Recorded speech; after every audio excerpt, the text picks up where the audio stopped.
So now, let's say you've managed to find the great articles that are going to be really, really useful for you, for your research.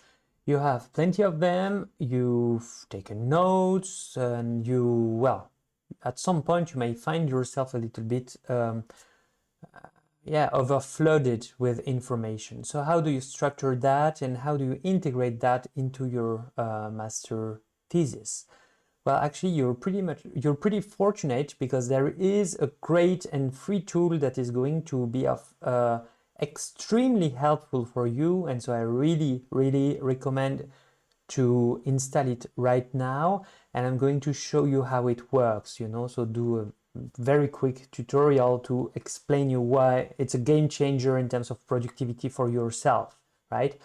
So let me show you this. So yeah, the name of the tool is Zotero, and to explain you how it's a tool basically to help you organize your sources, right? So every source that you use can be stored in that database, right? And it's a personal database that you can then share if you want with other people, because part of it is open on the web. But it's your database of your reference list, including academic and non-academic sources. I'm mostly using it for academic sources, so I will show you how it works with that, but you will see that this tool is at the same time simple and very powerful. So let's have a look. So on my computer, I've installed it. So let me open Zotero, and yeah. Okay, so here I am on Zotero, and actually just to show you how it works. So here you have a list of references. So that's my folder. So you have the list of references that I use, and here you have Abolafia, market sculpture. Well, let me select that one.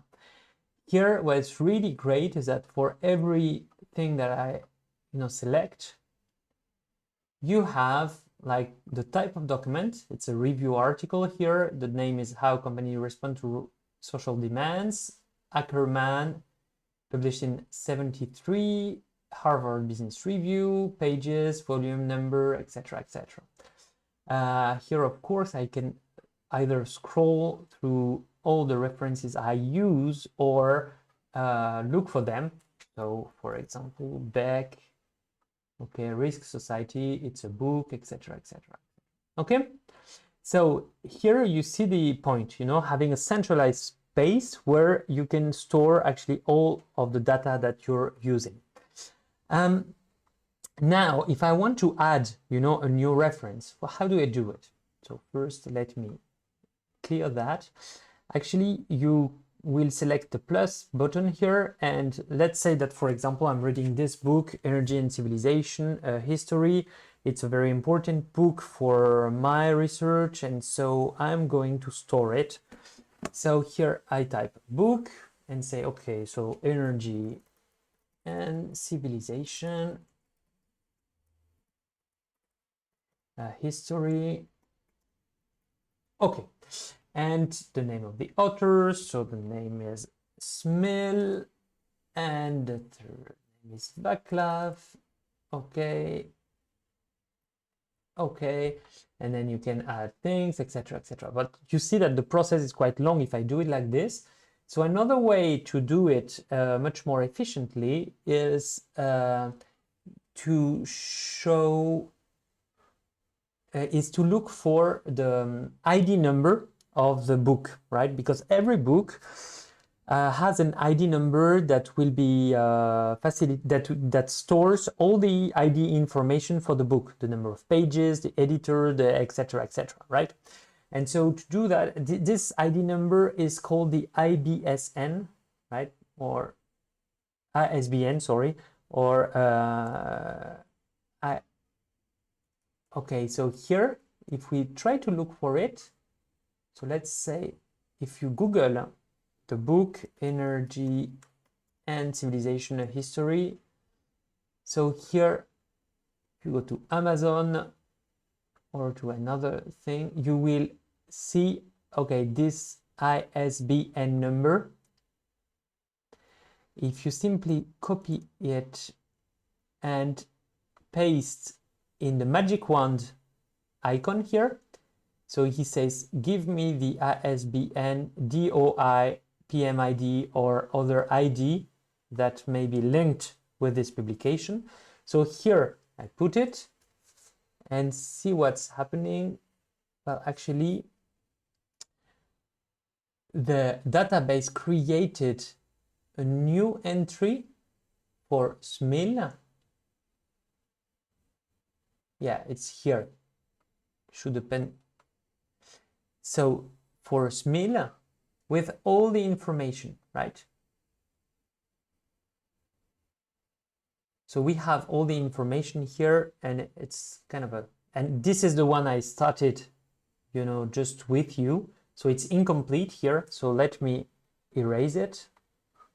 And what we have here is the complete thing. So now we have the ID and the whole reference for this book, right? What is really great then is that you can also add your own notes saying, okay, so page 263, there is something really interesting, 263. So sentence that I could use in part 2. And so you may copy paste it or even put a link, etc., etc. You know, so that's cool. And yeah, so once you've done that, if it's an article, you can even link PDF file or pictures, etc. with this. So actually, for me, it's a tool I use every day when I do research, because it's a perfect tool to store your notes, know where your notes are, know where the PDF are, and so I really recommend it to use it. But the magic doesn't stop here, because actually you can then integrate that into Word, which will facilitate heavily the work of referencing your Word document when you write your thesis. So actually, to do that, I'm going back to Word. Let me create a new document to show you how it works.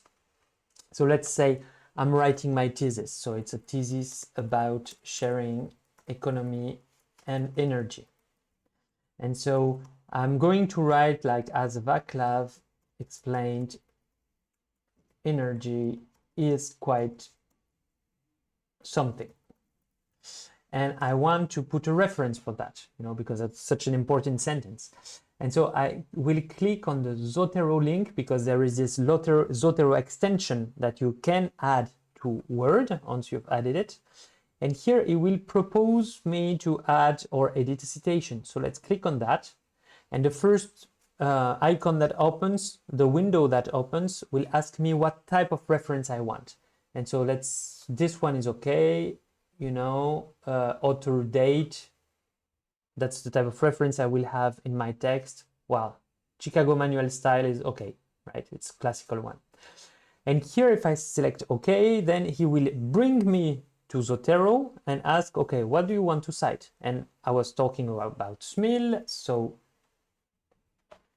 here I have the SMIL reference, energy and civilization, history. And let's say I also want to put Ackerman, how companies respond to social demands, because I'm thinking the two references are talking about the same thing. And I press OK. And then you see what's happening is that in my text, it just added these two references, right? But, and see here I can continue my text, but Van de Ven disagreed strongly through his own research. And here I want to cite the references where Van de Ven disagrees. So Van de Ven, and let's say that's this one, and another one, the Ven.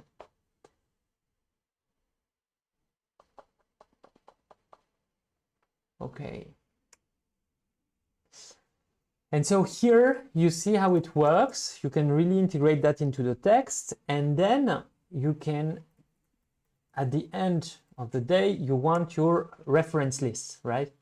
And so your reference list, then, so you want it on another page. So let's introduce a new page, okay? And here is the reference list at the end of my work, and I will put add or edit bibliography, and hopefully it should work, finger crossed. Okay, so here you have it. Introduce the 4 references I put here.